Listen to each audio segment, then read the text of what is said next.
splendid music, the coming in music, the Elephant March from Aida, is the music I've chosen for my funeral. And you can see why it's triumphal.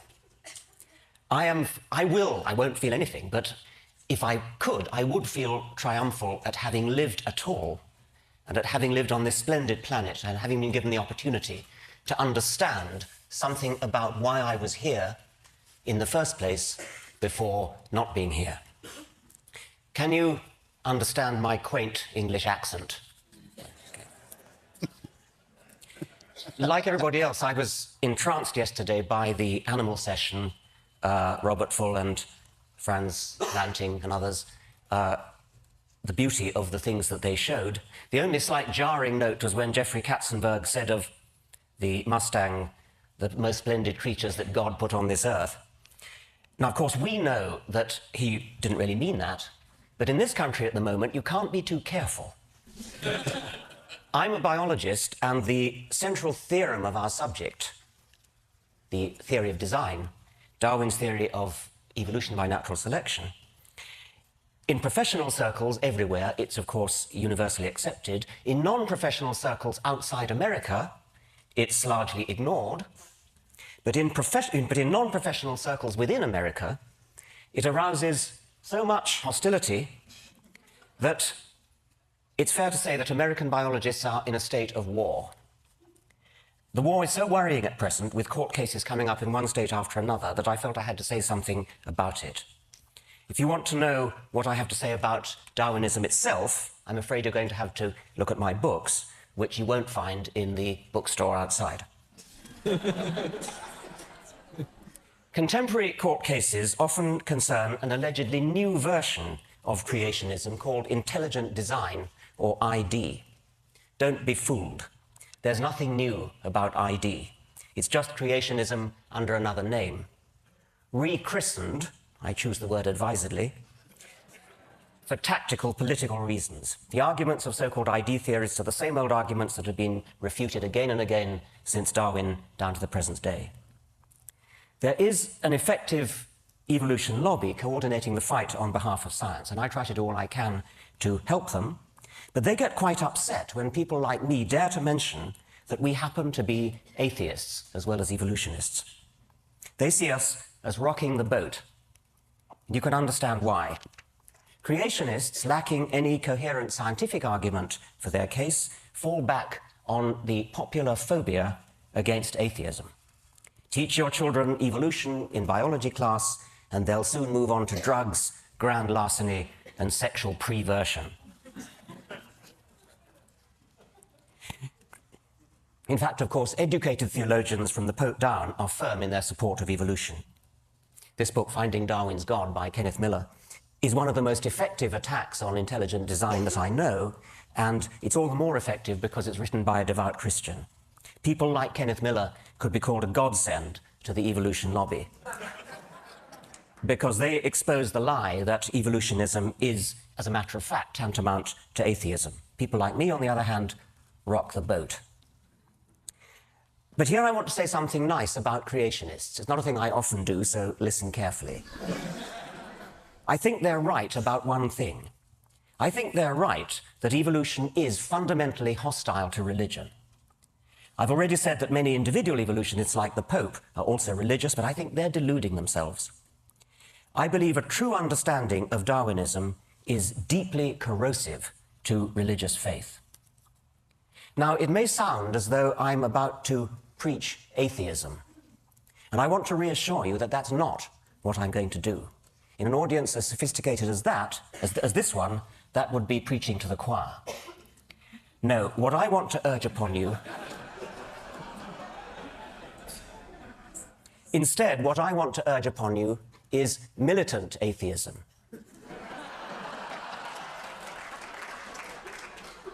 But that's putting it too negatively. If I was a person who were interested in preserving religious faith, I would be very afraid of the positive power of evolutionary science, and indeed science generally, but evolution in particular, to inspire and enthrall, precisely because it is atheistic. Now, the difficult problem for any theory of biological design is to explain the massive statistical improbability of living things. Statistical improbability in the direction of good design. Complexity is another word for this. The standard creationist argument, there is only one, they all reduce to this one, takes off from statistical improbability. Living creatures are too complex to have come about by chance, therefore they must have had a designer. This argument, of course, shoots itself in the foot. Any designer capable of designing something really complex has to be even more complex himself. And that's before we even start on the other things he's expected to do, like forgive sins, bless marriages, listen to prayers, favor our side in a war, disapprove of our sex lives, and so on. Complexity is the problem that any theory of biology has to solve. And you can't solve it by postulating an agent that is even more complex, thereby simply compounding the problem. Darwinian natural selection is so stunningly elegant because it solves the problem of explaining complexity in terms of nothing but simplicity. Essentially, it does it by providing a smooth ramp of gradual, step-by-step increment. But here I only want to make the point that the elegance of Darwinism is corrosive to religion, precisely because it is so elegant, so parsimonious, so powerful, so economically powerful. It has the sinewy economy of a beautiful suspension bridge. The God theory is not just a bad theory, it turns out to be in principle incapable of doing the job required of it. So returning to tactics and the evolution lobby, I want to argue that rocking the boat may be just the right thing to do. My approach to attacking creationism is unlike the evolution lobby. My approach to attacking creationism is to attack religion as a whole.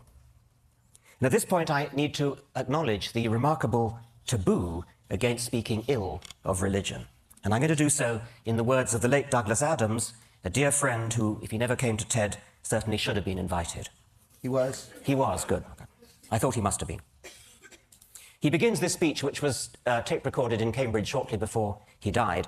He begins by explaining how science works through the testing of hypotheses that are framed to be vulnerable to disproof. And then he goes on, I quote, "Religion doesn't seem to work like that. It has certain ideas at the heart of it which we call sacred or holy. What it means is, here is an idea or a notion that you're not allowed to say anything bad about. You're just not. Why not? Because you're not. Why should it be that it's perfectly legitimate to support the Republicans or Democrats, this model of economics versus that, Macintosh instead of Windows, but to have an opinion about how the universe began, about who created the universe, no, that's holy. So we're used to not challenging religious ideas. And it's very interesting how much of a furore Richard creates when he does it. He meant me, not that one. Everybody gets absolutely frantic about it because you're not allowed to say these things. Yet when you look at it rationally, there is no reason why those ideas shouldn't be as open to debate as any other, except that we've agreed somehow between us that they shouldn't be. And that's the end of the quote from Douglas. In my view, not only is science corrosive to religion, religion is corrosive to science. It teaches people to be satisfied with trivial, supernatural non-explanations and blinds them to the wonderful real explanations that we have within our grasp. It teaches them to accept authority, revelation, and faith, instead of always insisting on evidence. There's Douglas Adams' magnificent picture from his book, Last Chance to See.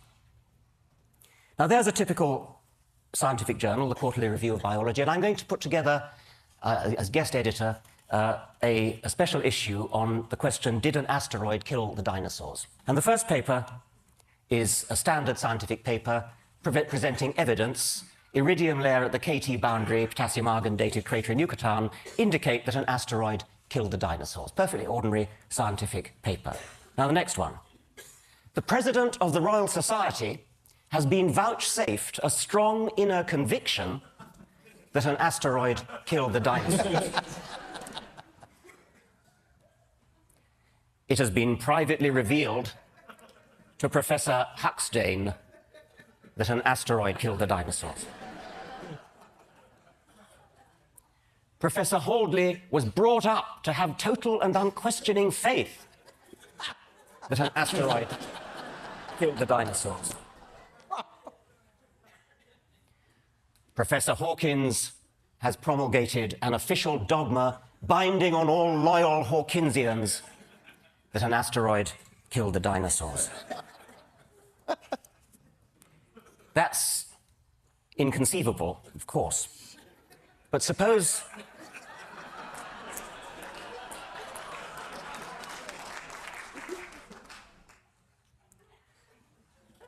in 1987, a reporter asked George Bush Sr. whether he recognized the equal citizenship and patriotism of Americans who are atheists. Mr. Bush's reply has become infamous. No, I don't know that atheists should be considered citizens, nor should they be considered patriots. This is one nation under God.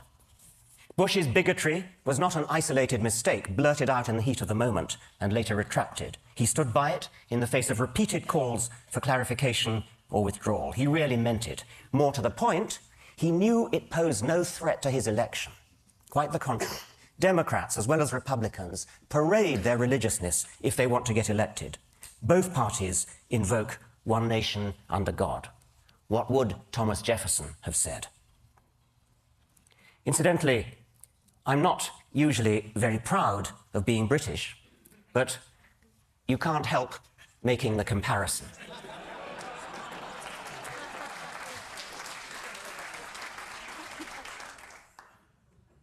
In practice, what is an atheist? An atheist is just somebody who feels about Yahweh the way any decent Christian feels about Thor or Baal or the golden calf. As has been said before, we are all atheists about most of the gods that humanity has ever believed in. Some of us just go one god further.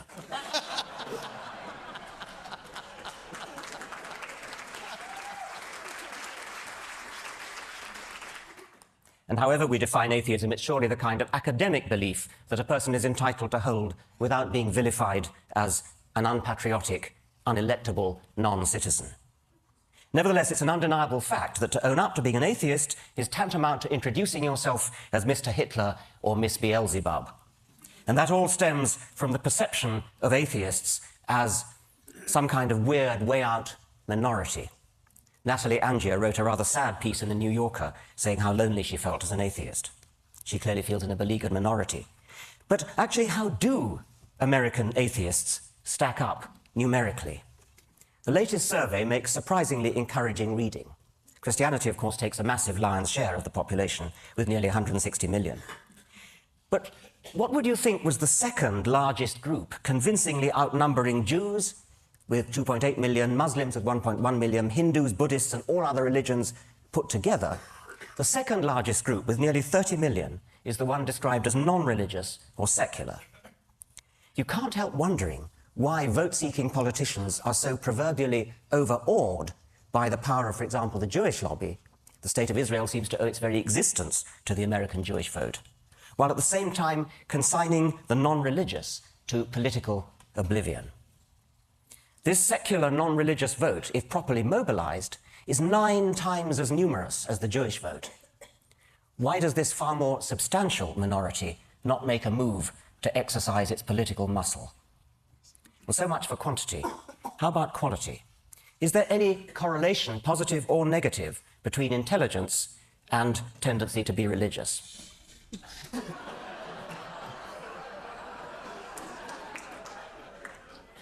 The survey that I quoted, which is the ARIS survey, didn't break down its data by socioeconomic class or education or IQ or anything else.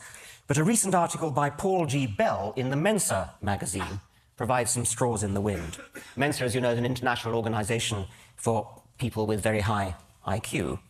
And from a meta-analysis of the literature, Bell concludes that, I quote, of 43 studies carried out since 1927 on the relationship between religious belief and one's intelligence or educational level, all but 4 found an inverse connection.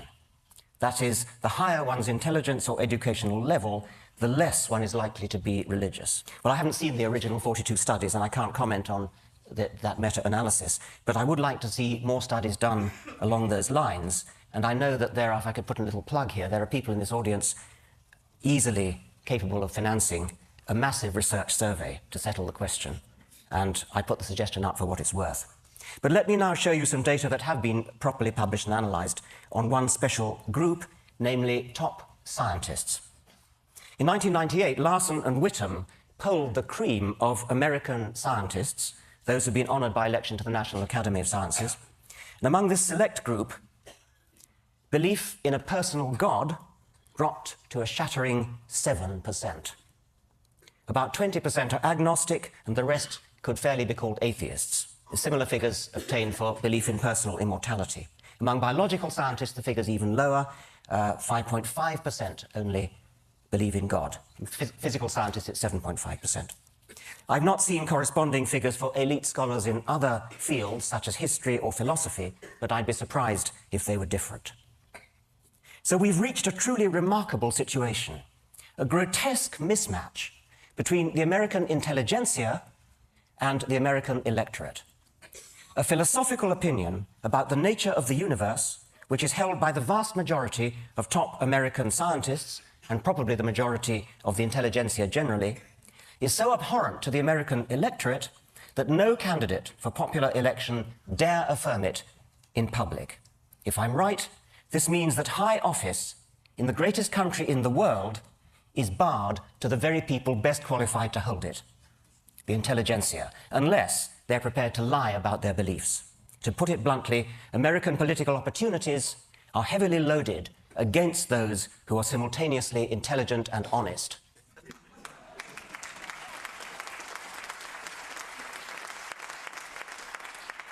I'm not a citizen of this country, so I hope it won't be thought unbecoming if I suggest that something needs to be done.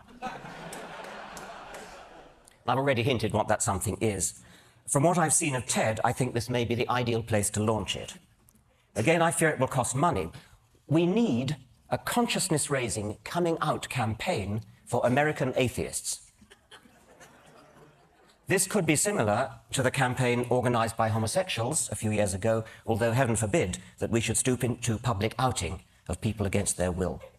In most cases, people who out themselves will help to destroy the myth that there is something wrong with atheists. On the contrary, they'll demonstrate that atheists are often the kinds of people who could serve as decent role models for your children, the kinds of people an advertising agent could use to recommend a product, the kinds of people who are sitting in this room.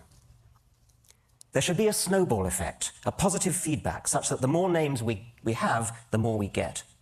There could be non-linearities, threshold effects. When a critical mass has been obtained, there's an abrupt acceleration in recruitment. And again, it will need money. I suspect that the word atheist itself contains or remains a stumbling block, far out of proportion to what it actually means, and a stumbling block to people who otherwise might be happy to out themselves.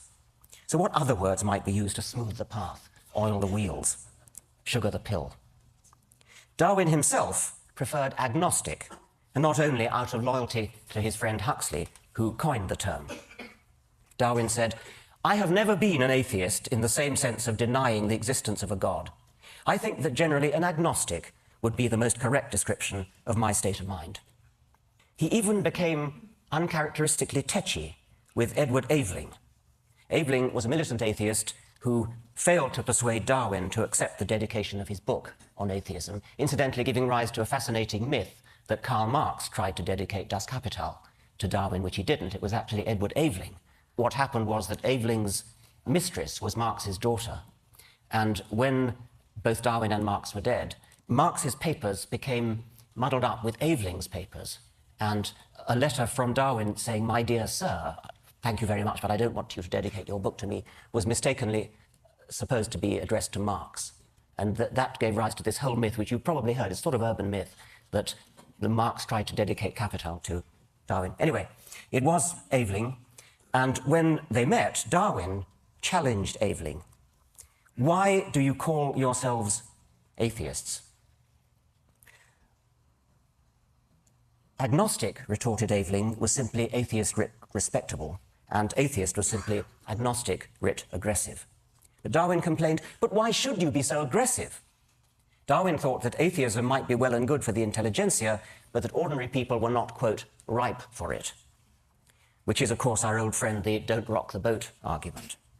It's not recorded whether Aveling told Darwin to come down off his high horse. But in any case, that was more than 100 years ago. You'd think we might have grown up since then.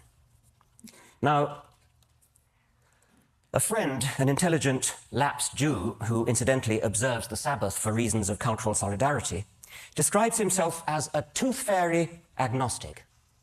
He won't call himself an atheist because it's in principle impossible to prove a negative, but agnostic on its own might suggest that God's existence was therefore on equal terms of likelihood as his non-existence.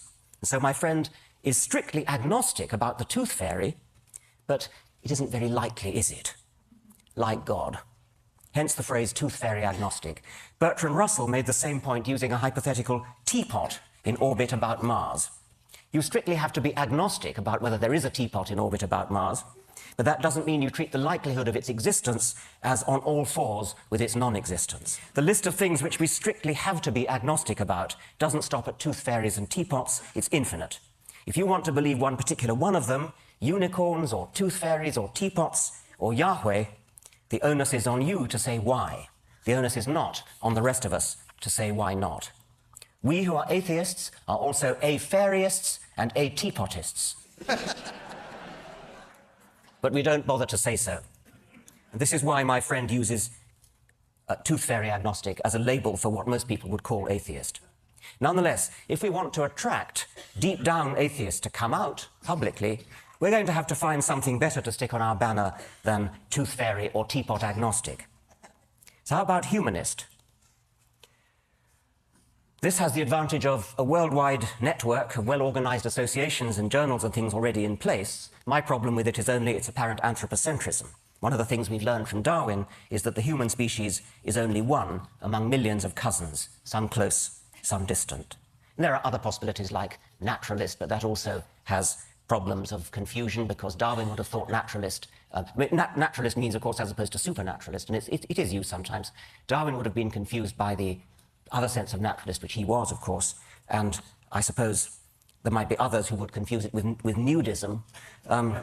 Such people might be those belonging to the British lynch mob, which last year attacked a paediatrician in mistake for a paedophile.